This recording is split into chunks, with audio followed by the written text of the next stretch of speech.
Dear all, normally we would at present be gathered for the annual major event in the bunker industry calendar, the IP Week in London, and especially the traditional IBIA annual dinner. Unfortunately, this is not possible this year, as the world and our industry are still limited by the coronavirus. However, we are very thankful that we managed to host the event last year, just before the epidemic hit Europe and UK a few weeks later, and more importantly, with no infected participants from our dinner. Last year's dinner was the first of many events where we in IBIA had to take hard decisions and choices and adapt both our organization and our offerings to the new world. On the way, we had both successes and things we could have done better. But as a chairman of IBIA, I'm very proud of the transformation we have managed. For instance, moving many of our events online, launching the membership discussions, and continuing our efforts to develop our organization. Last year, I spoke about three main areas of focus: the organizational development in IBIA, bunker licensing and mass flow meters implementation, and the 2030-2050 environmental challenge which is ahead of us. Those focus areas have not changed, and we are actively working with all the areas as we speak. We have established the first interim regional board for Asia, and we are about to launch both an interim regional board for Africa and Americas, expecting both of them to be established in the first half of 2021.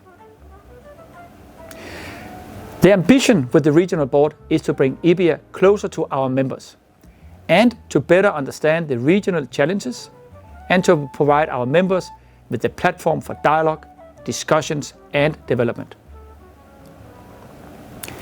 On our continued work towards more aligned bunker licenses and mass flow meter schemes, we have worked with various port authorities and partner organizations such as BIMCO, IAPH and others. We are convinced that this work will improve both the efficiency, the transparency and strengthen the trust in the bunker industry.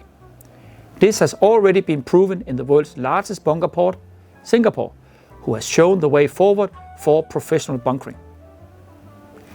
The 2030 and 2050 targets for the seagoing transport on the environmental side are a major challenge, where the link to our regional board will be essential for IBIA to contribute for us all to reach those end targets.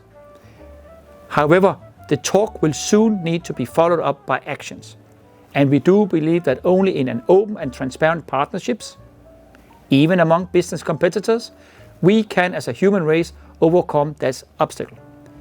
IBIA will continue to provide the platform for our members for this work and increase our engagement with partners and specialists to dedicated work toward the two deadlines in the horizon. Today, IBIA stands on a strong foundation, and I want to thank all of our members for your continued and great support.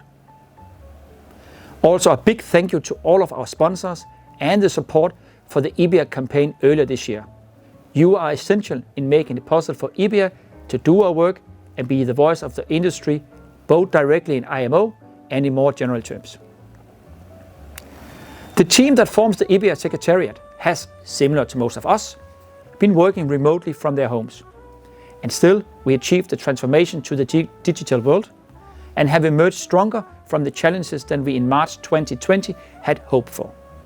From the board and my side, a special warm thank you to the IBIA team. You have made a fantastic effort.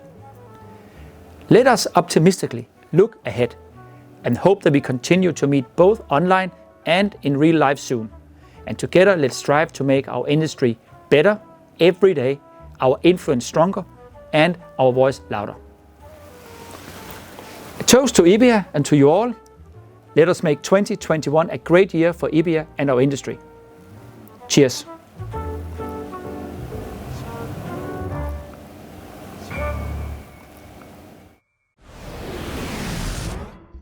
Ladies and gentlemen, in the spirit of keeping up good traditions, welcome to our online event in lieu of the IBIA annual dinner. We may be physically apart, but we can come together online. At our annual dinner last year, the chairman of IBIA and I replicated a scene from the famous film Titanic.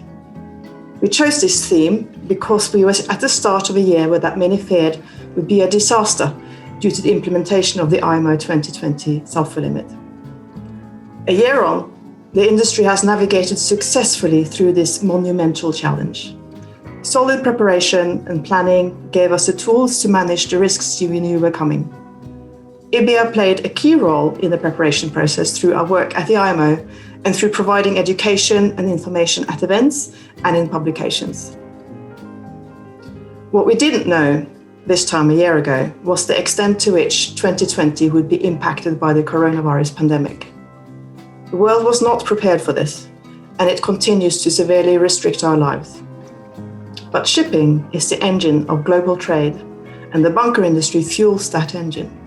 Shipping keeps the world's population supplied with food, energy, and other vital goods. This makes us part of an essential industry. The bunker industry has proven its resilience and an ability to adapt in the face of both known challenges like IMO 2020 and unknown challenges like the coronavirus pandemic.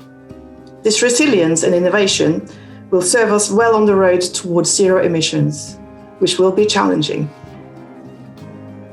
Challenges can also present opportunities. We have plugged into new ways of engaging in the past year. Online tools are a great way to connect with our members all over the world. Education and training, one of IBIA's core values, has been made available online. My personal favorite is the IBIA membership meetings, where we exchange views and learn from you so we can represent you better. IBIA represents the bunker industry at the International Maritime Organization, contributing to IMO's work on addressing a range of issues that have a direct or indirect impact on our members. Subjects we are dealing with at the IMO currently include various aspects relating to MARPOL Annex 6 and other pollution prevention measures, work to further enhance the safety of ships when using fuel oil, adding new parts to the IGF code to provide a clear framework for ships to use various types of low flashpoint fuels, guidance to address maritime corruption, and, of course, the thing everybody's talking about, the way forward to reduce greenhouse gas emissions from shipping. IMO meetings can be fractious and difficult, which is to be expected when politics and practical considerations pull in different directions. But IBIA is there fighting your corner. IBIA is a platform for bringing the industry together and the voice of the industry. We rely on revenues from our events to cover some of our running costs, but COVID-19 has made that difficult. Late last year, we reached out to our members for assistance, and we are deeply grateful to our supporters who see value in IBIA and made generous financial contributions. We are also thankful to the sponsors for this event. The board of IBIA give their time and expertise and set goals for IBIA which they work to help us achieve. We also appreciate all the IBIA members who share their knowledge and experiences with us, either through participation in IBIA events and member meetings, our working groups, or individually when we ask for input and advice. These interactions are of huge value to understand the industry so we can represent you effectively and set us on the right course. So, thank you, everyone, for the role you play in our association. IBIA will continue to work with our members and relevant partners in pushing for higher standards across our industry, including bunker licensing schemes to promote transparency and fair play. The past year has been one of the most challenging ever, but the industry has managed remarkably well, adapting to new ways of working to ensure the engines of global trade keep running. Let us raise a glass to celebrate our ability to overcome obstacles and to continue working together toward our common goals. Cheers.